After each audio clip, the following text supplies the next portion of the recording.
My name is Joanne Spencer, and I am an adoptee. One cannot downplay the significance of anyone learning about their history and culture, being able to broaden their understanding of self. I know that quite well because I'm African American, and our history as a race of people was shattered in this country. But in 2010, there are millions of adult adoptees who are citizens of the United States, thousands of which are residents here in New Jersey, whose birth certificates and medical histories have been closed to them. Adult adoptees are not treated as people with human rights. Someone made the decision to give us away.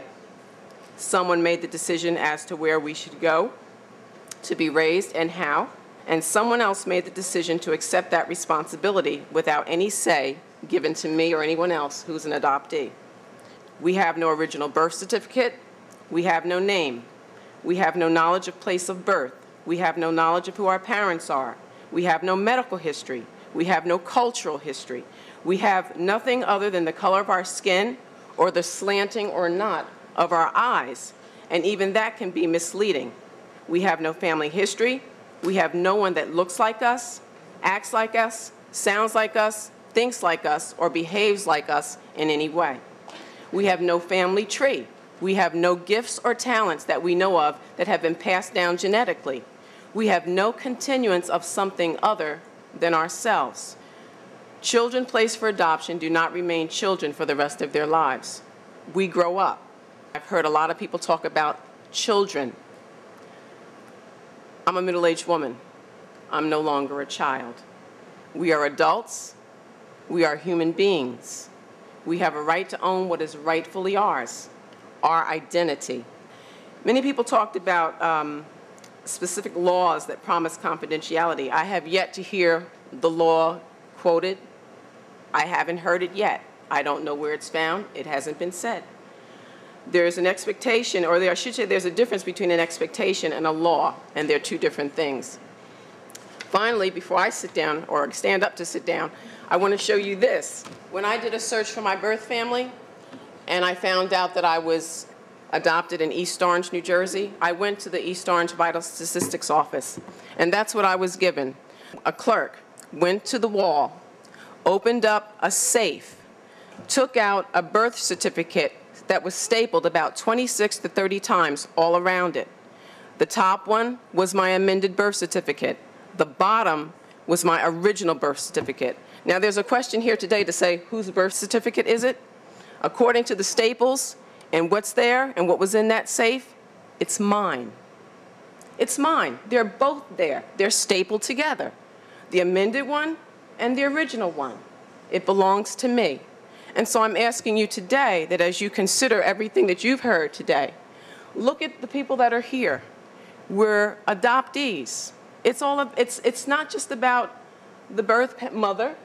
It's not just about the adoptive family. People are missing the person that they were supposed to be making decisions in the best interest of, us. We're the adoptees, and we've grown up. And I'm a little nervous, but I just thank you for taking the time to allow each and every one of us to speak. But when I saw that birth certificate and the clerk put it on the counter and said, you can look at it, but don't touch it, my first reaction was I wanted to grab it and run. And the only thing I could see in the newspaper headline the next day was adoptee radical steals her birth certificate. And who would come and get me out of jail? Single parent, who's going to come and get me out? It speaks for itself, and I don't know what else can be said. So many people here have been fighting and trying to get this bill passed for years and years. I thank God for New Jersey Care. I thank God for the Morristown Post-Adoption Group. And I got involved with both of them because I didn't see anything happening in Essex County for people of color. If you look around, I'm the only one here, unless somebody else is incognito. I'm the only one here. And in answer to the opt-in question, that may not happen with my race.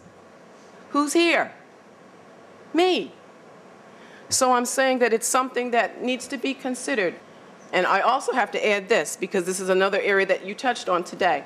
I did find my birth mother, and she did not wish to meet me. I know where she lives. I've got some information, And I was able to get it through the public library back 20 years ago. So I didn't have internet. She doesn't want to meet me. At first, as a younger person, 20 years ago, I was very upset, very bitter. But now that I'm a middle-aged woman, I understand what the society was like back then. I understand the ostracization and the scarlet letter on the sweater and everything else. I understand all of that. But I just want to say, even though I know where she lives, even though I have all the information that I could go and do for those of you who are concerned about horror stories, I have yet to show up on her doorstep. Why? Because of respect. Because I respect her right to not want to meet me. I represent a part of her life that she finds hard to face. In spite of what I want to know about me, in spite of what I want to know about my father, in spite of what I want to know about my sister and my brother, and in spite of the fact that she probably married my birth father, and in spite of the fact that I have met her sister and met my grandmother before she died, I have yet to knock on her door and to intrude in her life. I live with the hope that maybe one day before she dies, she'll be able to reconcile this situation. But if not, I have some closure. So I thank you for this opportunity to address you today.